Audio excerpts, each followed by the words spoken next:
So sa video na to, ito torture test natin yung ating PDC IGBT na 4 MOSFET. So ngayon lang natin siya naasikaso. So lobat na yung ating battery. Pero subukan pa rin natin. Load muna natin sa kanya is nasa 1000 watts.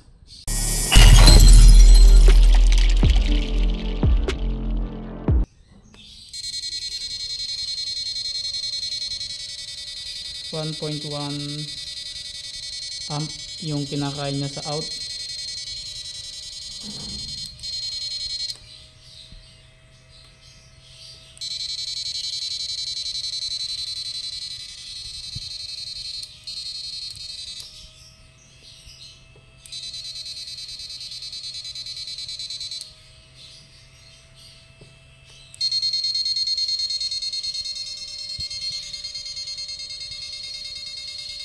Nasa 40 amp yung kinakain niya sa input.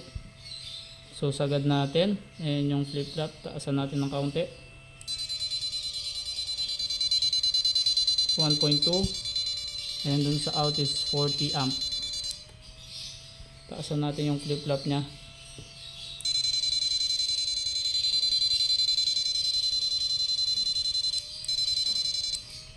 And dagdagan natin. So ikabit natin tong isang 1000 watts. So bali 2k watts na yung ating load sa kanyang output. Pabaan muna natin, gawin natin kalahati.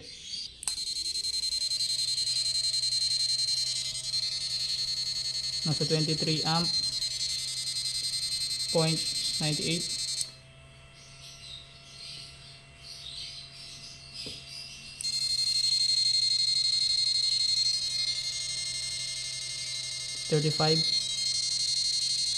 So nasa 35 amp yung kinakain niya sa input, and hindi natin gagalawin yung kanyang frequency. So tignan natin kung tataas yun once na tinanggal natin tong isang 1000 watts.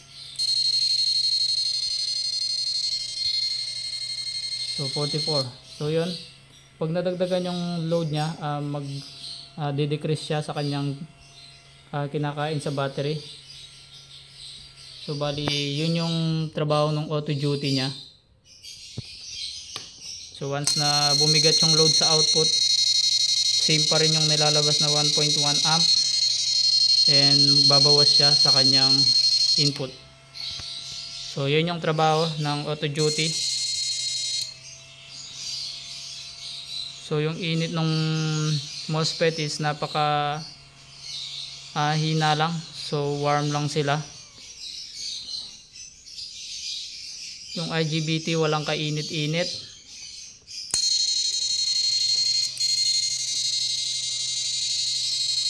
Taasan natin. 1.2. Ayan yung nasa 48. Tanggalin natin to.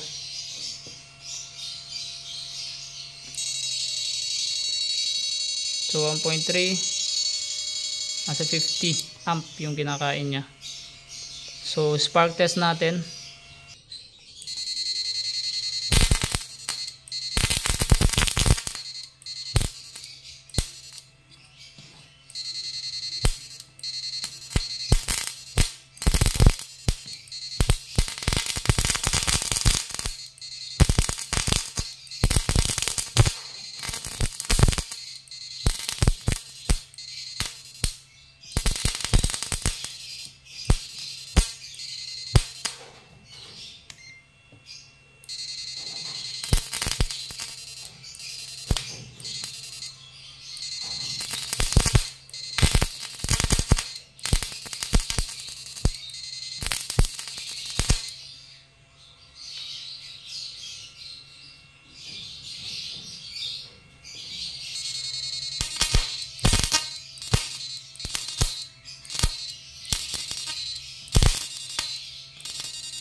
So bali dito lang siya nag-iinit, dito sa kanyang inductor. So diyan mapupunta yung load. So pag mabigat na yung load natin,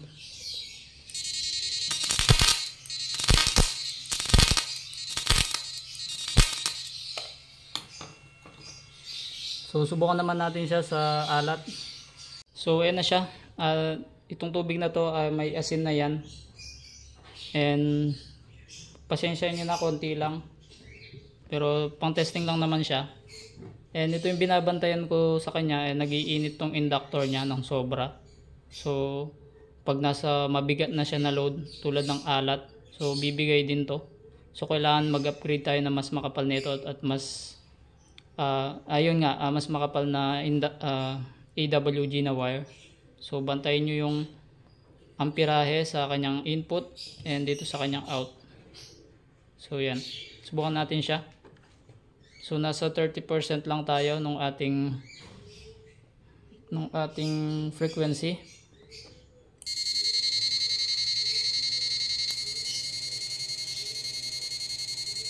So nasa 1.6 amp.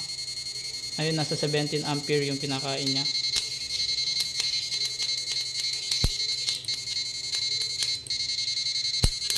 So may asin na to.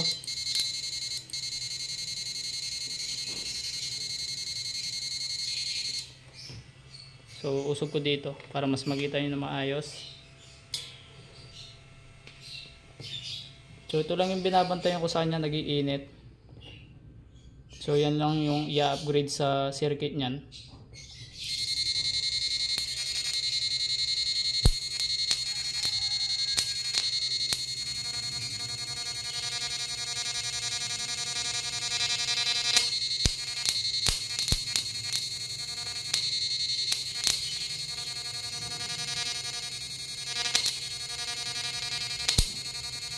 Kayang-kaya niya.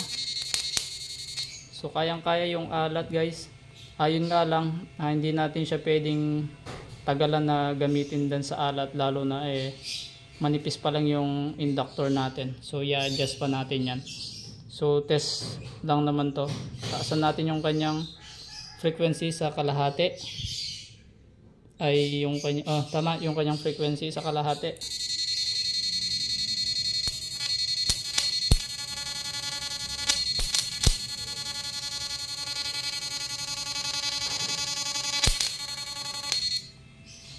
Grabe yung kanyang tunog pag sa alat.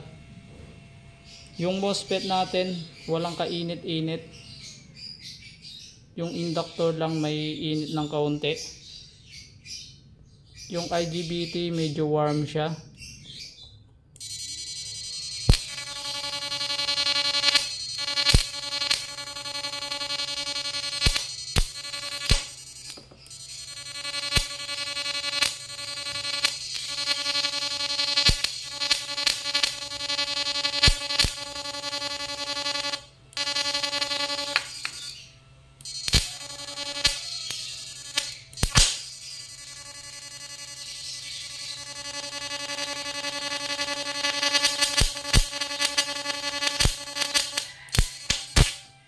Grabe, lakas guys.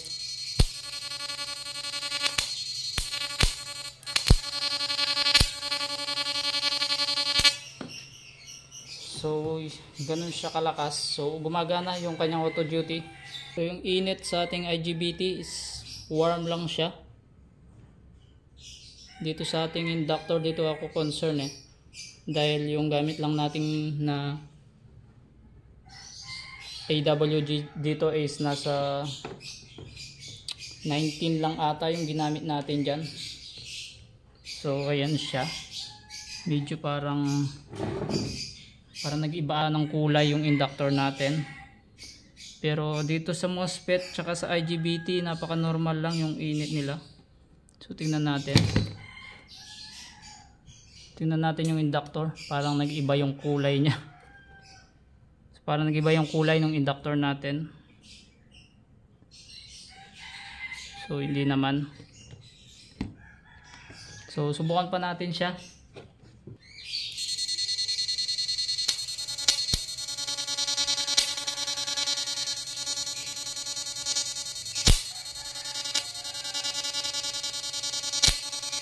So pwede itong gamitin guys sa pinaghalong tabang at alat. So gagana siya, pero sa puro hindi ko pa siya mare-recommend dahil kailangan pa ng adjustment dito sa ating inductor.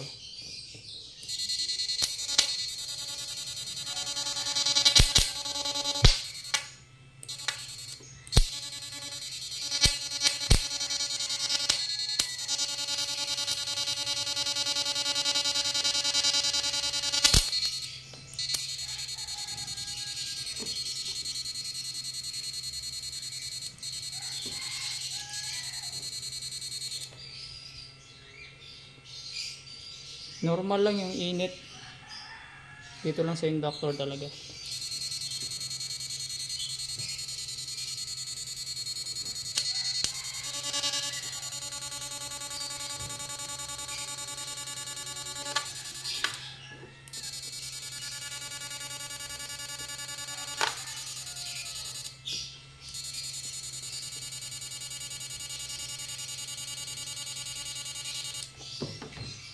So ayos na yan, gumana yung auto duty ng ating PDC na 4 MOSFET, PDC IGBT. So hanggang dito na lang muna yung video natin. So maraming salamat sa panonood.